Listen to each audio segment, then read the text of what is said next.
Chapter 2, Part 2. In the Cold Lairs, the Monkey People were not thinking of Mowgli's friends at all. They had brought the boy to the Lost City, and were very pleased with themselves for the time. Mowgli had never seen an Indian city before, and though this was almost a heap of ruins, it seemed very wonderful and splendid. Some king had built it long ago on a little hill. You could still trace the stone causeways that led up to the ruined gates where the last splinters of wood hung to the worn, rusted hinges.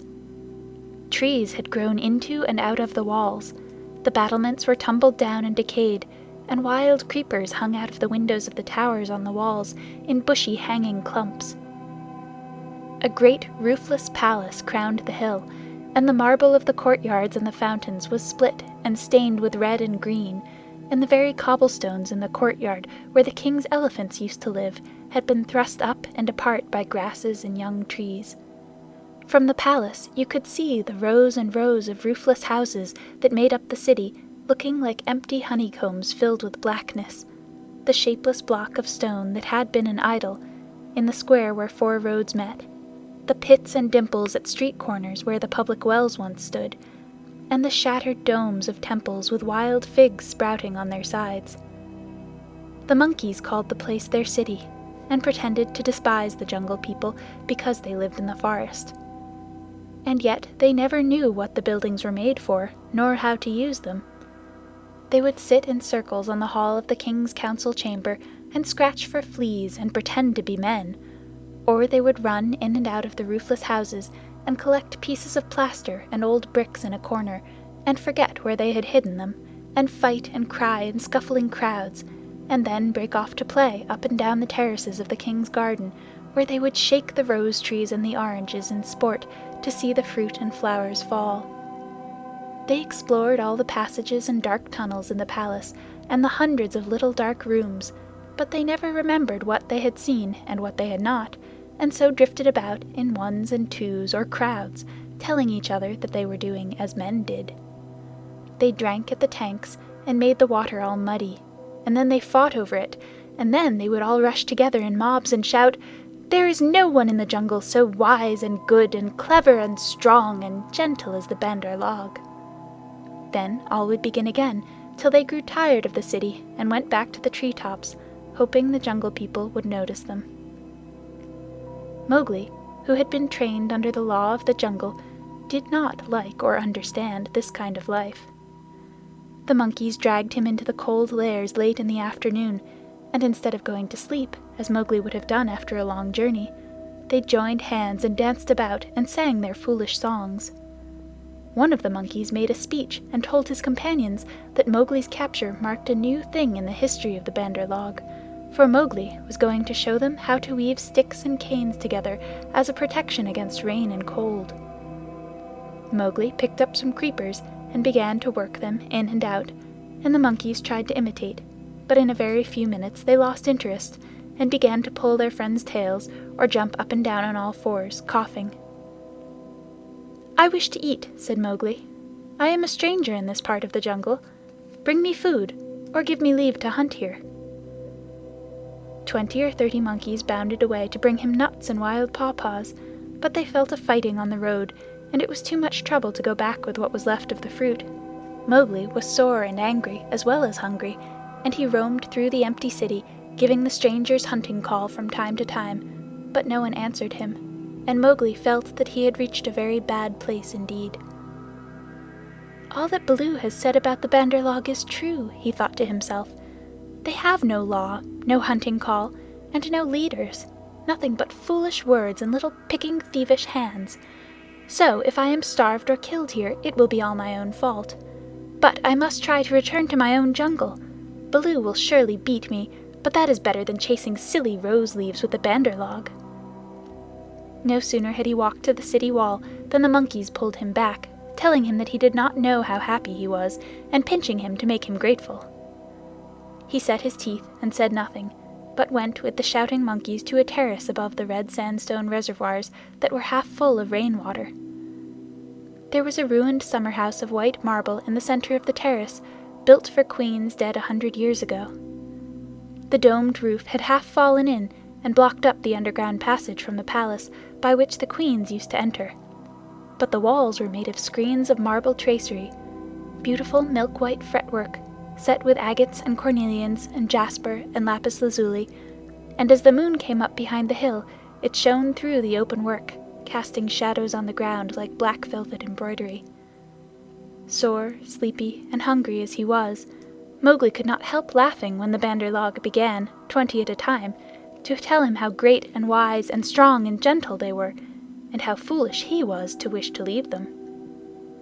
"We are great, we are free, we are wonderful, we are the most wonderful people in all the jungle. We all say so, and so it must be true," they shouted.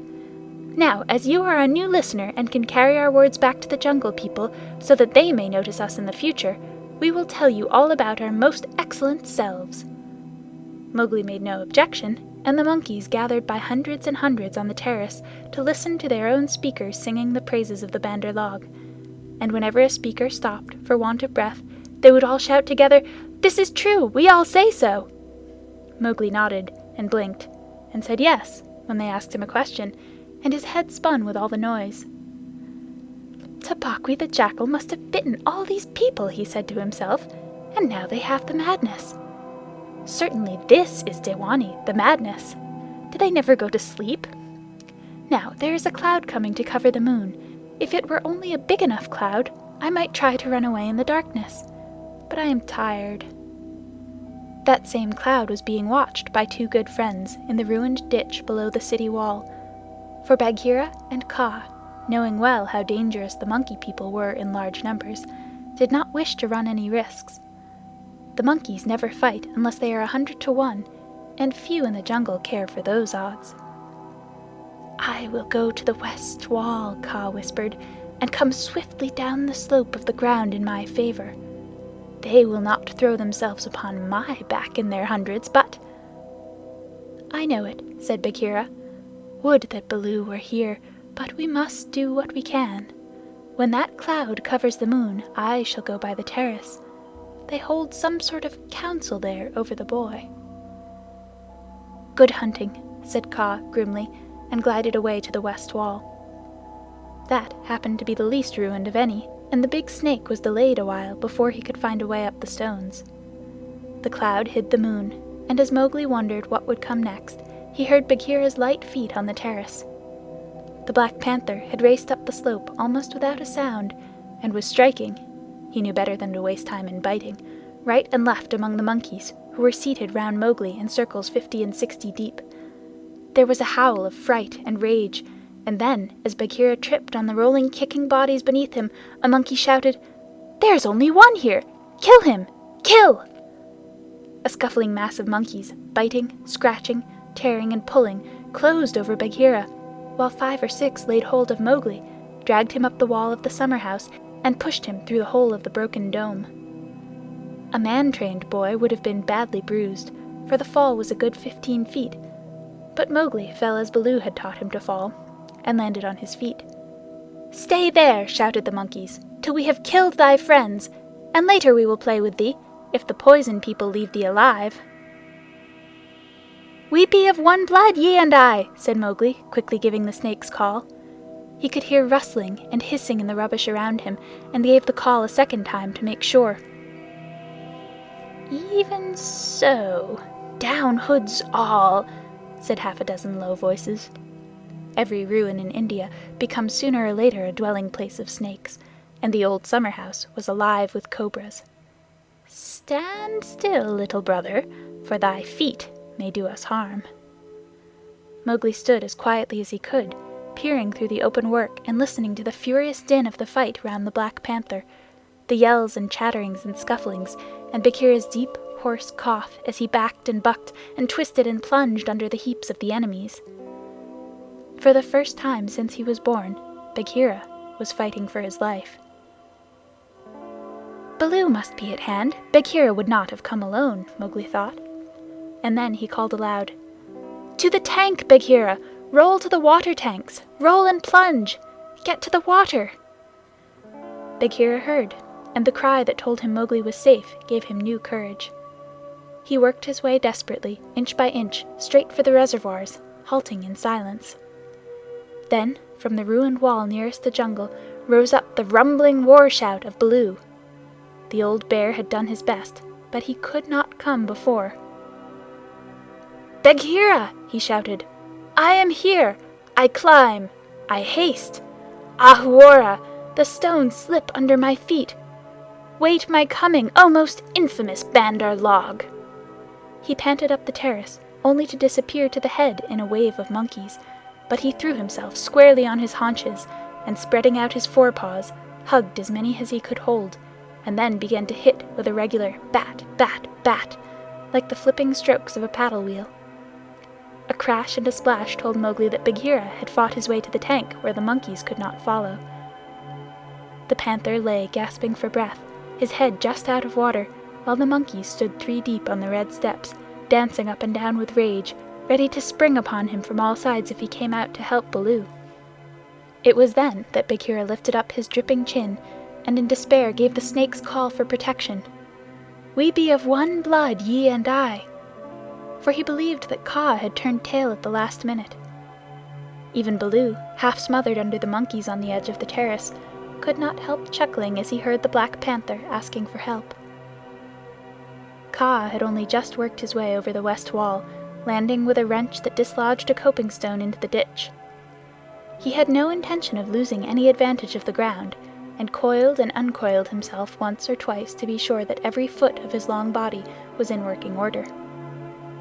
All that while, the fight with Baloo went on, and the monkeys yelled in the tank round Bagheera, and Mang the Bat, flying to and fro, carried the news of the great battle over the jungle, till even Hathi the Wild Elephant trumpeted, and far away, scattering bands of the monkey folk woke and came leaping along the tree roads to help their comrades in the cold lairs, and the noise of the fight roused all the daybirds for miles round. Then Kaa came straight, quickly, and anxious to kill. The fighting strength of a python is in the driving blow of his head, backed by all the strength and weight of his body. If you can imagine a lance, or a battering ram, or a hammer, weighing nearly a half a ton, driven by a cool, quiet mind living in the handle of it, you can roughly imagine what Kaa was like when he fought. A python, 4 or 5 feet long, can knock a man down if he hits him fairly in the chest, and Kaa was 30 feet long, as you know. His first stroke was delivered into the heart of the crowd round Baloo, was sent home with shut mouth in silence, and there was no need of a second. The monkeys scattered with cries of "Kaa! It is Kaa! Run! Run!" Generations of monkeys had been scared into good behavior by the stories their elders told them of Kaa, the night thief, who could slip along the branches as quietly as moss grows, and steal away the strongest monkey that ever lived, of old Kaa, who could make himself look so like a dead branch or a rotten stump that the wisest were deceived, till the branch caught them. Kaa was everything that the monkeys feared in the jungle, for none of them knew the limits of his power. None of them could look him in the face, and none had ever come alive out of his hug. And so they ran, stammering with terror, to the walls and the roofs of the houses, and Baloo drew a deep breath of relief. His fur was much thicker than Bagheera's, but he had suffered sorely in the fight. Then Kaa opened his mouth for the first time and spoke one long, hissing word, and the far-away monkeys, hurrying to the defense of the cold lairs, stayed where they were, cowering, till the loaded branches bent and crackled under them. The monkeys on the walls and the empty houses stopped their cries, and in the stillness that fell upon the city, Mowgli heard Bagheera shaking his wet sides as he came up from the tank. Then the clamor broke out again. The monkeys leaped higher up on the walls. They clung round the necks of the big stone idols and shrieked as they skipped along the battlements, while Mowgli, dancing in the summer-house, put his eye to the screen-work and hooted owl-fashion between his front teeth to show his derision and contempt. "Get the man-cub out of that trap. I can do no more," Bagheera gasped.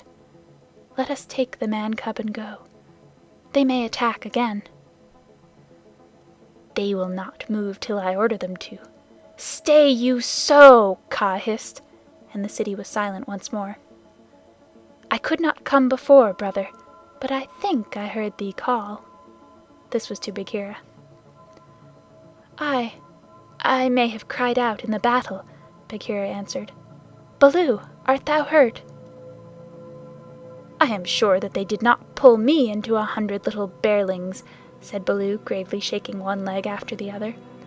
Wow, I am sore. Kaa, we owe thee, I think, our lives, Bagheera and I. No matter. Where is the manling? Here, in a trap. I cannot climb out, cried Mowgli. The curve of the broken dome was above his head. Take him away. He dances like Mor the Peacock. He will crush our young, said the cobras inside. Ha, said Kaa with a chuckle. He has friends everywhere, this manling.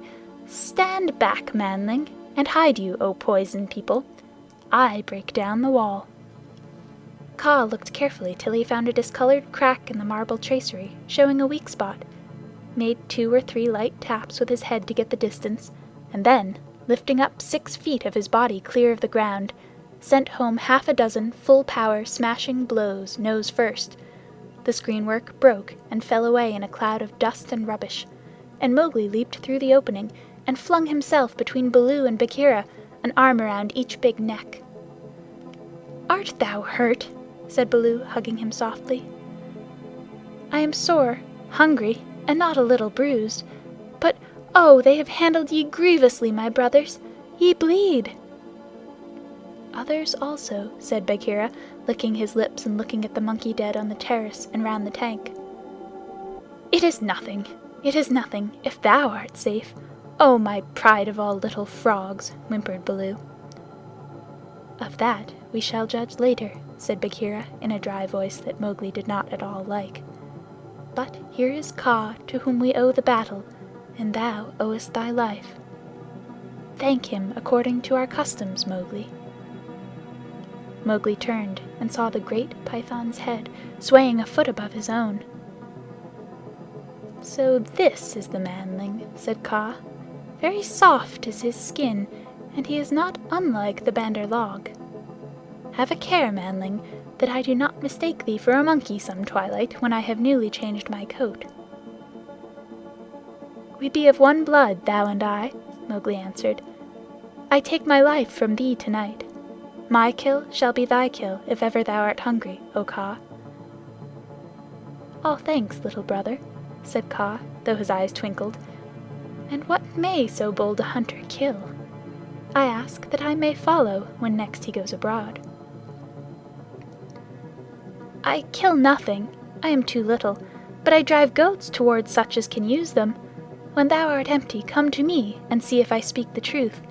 I have some skill in these, he held out his hands, and if ever thou art in a trap, I may pay the debt which I owe to thee, to Bagheera and to Baloo here. Good hunting to ye all, my masters. Well said, growled Baloo, for Mowgli had returned thanks very prettily. The python dropped his head lightly for a minute on Mowgli's shoulder. A brave heart and a courteous tongue, said he. They shall carry thee far through the jungle, manling. But now go hence quickly with thy friends. Go and sleep, for the moon sets, and what follows it is not well that thou shouldst see. The moon was sinking behind the hills, and the lines of trembling monkeys huddled together on the walls and battlements looked like ragged, shaky fringes of things. Baloo went down to the tank for a drink, and Bagheera began to put his fur in order as Kaa glided out into the center of the terrace and brought his jaws together with a ringing snap that drew all the monkeys' eyes upon him. The moon sets, he said. Is there yet light enough to see? From the walls came a moan like the wind in the tree-tops. We see, O Kaa. Good. Begins now the dance of the hunger of Kaa. Sit still and watch. He turned twice or thrice in a big circle, weaving his head from right to left. Then he began making loops and figures of 8 with his body, and soft, oozy triangles that melted into squares and 5-sided figures, and coiled mounds, never resting, never hurrying, and never stopping his low, humming song. It grew darker and darker, till at last the dragging, shifting coils disappeared, but they could hear the rustle of the scales. Baloo and Bagheera stood still as stone, growling in their throats, their neck hair bristling, and Mowgli watched and wondered. "Bandar log," said the voice of Kaa at last, "can ye stir foot or hand without my order? Speak." "Without thy order we cannot stir foot or hand, O Kaa." "Good. Come all one pace nearer to me." The lines of the monkeys swayed forward helplessly, and Baloo and Bagheera took one stiff step forward with them. "Nearer!" hissed Kaa, and they all moved again. Mowgli laid his hands on Baloo and Bagheera to get them away, and the two great beasts started as though they had been waked from a dream. "Keep thy hand on my shoulder," Bagheera whispered. "Keep it there, or I must go back to Kaa. Ah!" "It is only old Kaa making circles on the dust," said Mowgli. "Let us go." And the three slipped off through a gap in the walls to the jungle. "Woof!" said Baloo, when he stood under the still trees again. "Never more will I make an ally of Kaa," and he shook himself all over. "He knows more than we," said Bagheera, trembling. "In a little time, had I stayed, I should have walked down his throat." "Many will walk by that road before the moon rises again," said Baloo. "He will have good hunting, after his own fashion."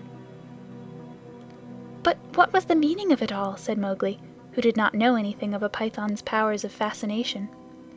"I saw no more than a big snake making foolish circles till the dark came, and his nose was all sore. Ho ho!" "Mowgli," said Bagheera angrily, "his nose was sore on thy account, as my ears and sides and paws and Baloo's neck and shoulders are bitten on thy account. Neither Baloo nor Bagheera will be able to hunt with pleasure for many days." "It is nothing," said Baloo. "We have the man cub again." "True, but he has cost us heavily in time which might have been spent in good hunting, in wounds, in hair. I am half plucked along my back, and last of all, in honor. For remember, Mowgli, I, who am the Black Panther, was forced to call upon Kaa for protection, and Baloo and I were both made stupid as little birds by the Hunger Dance. All this, man cub, came of thy playing with the Bandar log." "True, it is true," said Mowgli sorrowfully. "I am an evil man cub, and my stomach is sad in me." "Humph! What says the Law of the Jungle, Baloo?" Baloo did not wish to bring Mowgli into any more trouble, but he could not tamper with the law, so he mumbled, "Sorrow never stays punishment. But remember, Bagheera, he is very little." "I will remember, but he has done mischief, and blows must be dealt now. Mowgli, hast thou anything to say?"